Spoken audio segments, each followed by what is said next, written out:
Prime Minister Mark Carney will be meeting with U.S. President Donald Trump ahead of the opening of the G7 summit, where world leaders have gathered in Kananaskis, Alberta. Now, that meeting is taking place against the backdrop of war in the Middle East and the escalations between Israel and Iran, plus a global economy stalled by Trump's tariffs and the ongoing search to end the war in Ukraine. So for a closer look at what Canada needs to accomplish at these meetings, we've invited former Minister of Foreign Affairs, Peter McKay, to join us from King's Head, Nova Scotia this morning. Welcome back to the show. Thank you, Anne-Marie. Nice to be with you.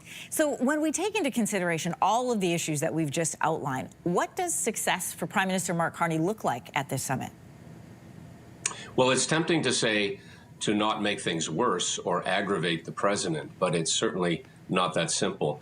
There is a chance, perhaps a slim chance, that some consequential progress can be made. And I suppose moving in the direction of progress on these big, cumbersome issues that you've alluded to, the invasion of Ukraine, what's happening in the Middle East, which is getting arguably worse by the day and has the opportunity to become a broader regional conflict.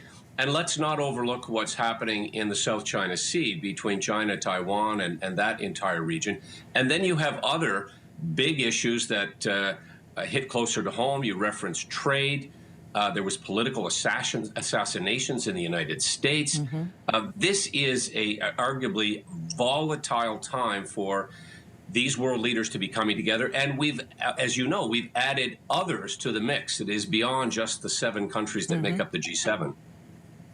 Let's start where we were looking at in news this morning, which is this deadly fire ongoing between Israel and Iran. The summit is starting this morning, and we're 4 days into this conflict. Iran hit Israel with missiles overnight. Israel this morning saying they now have full operational control over Tehran's airspace.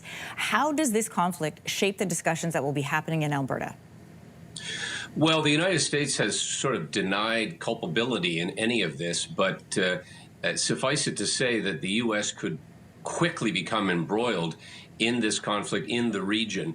The president has spoken about this only insofar as he believes that Iran should enter into a non-proliferation agreement similar to the one that was in place years ago.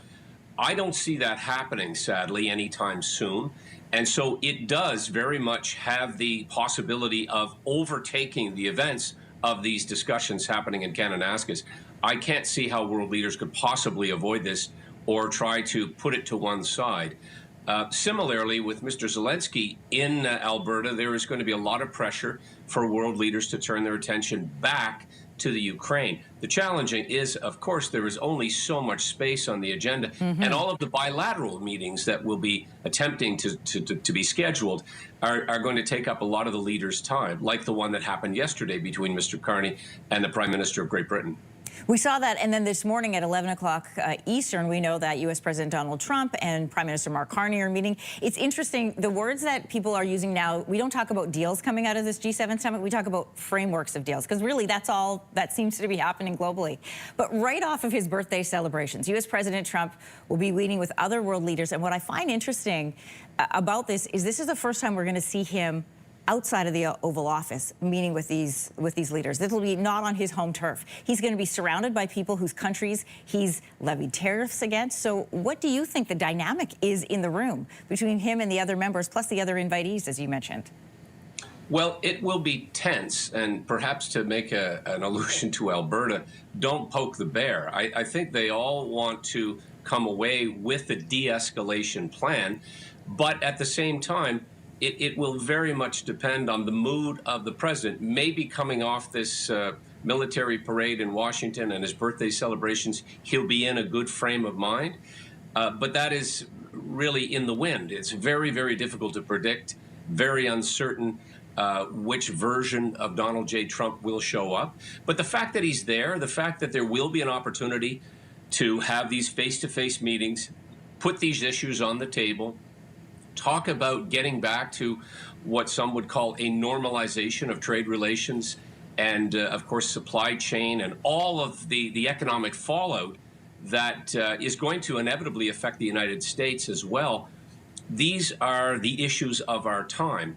And as I mentioned earlier, the relationship with China and those trade relations, while not on the agenda officially, are very much part of these discussions, because a counter by the West, an attempt to somehow pull together at a time where it's very clear that our adversaries are doing just that. They are pulling together, and we need to do the same rather than be fractured and vulnerable and susceptible to more economic fallout and worse in terms of the security threat.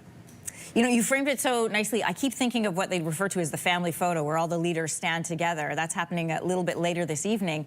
And I'm fascinated by the dynamics of who do you put next to who, given the people who are there right now and the relationships globally. But I feel like when you look at that photo, it is a moment in time and a critical moment in history, and it's all happening here in Canada. Peter McKay, thank you for joining us this morning.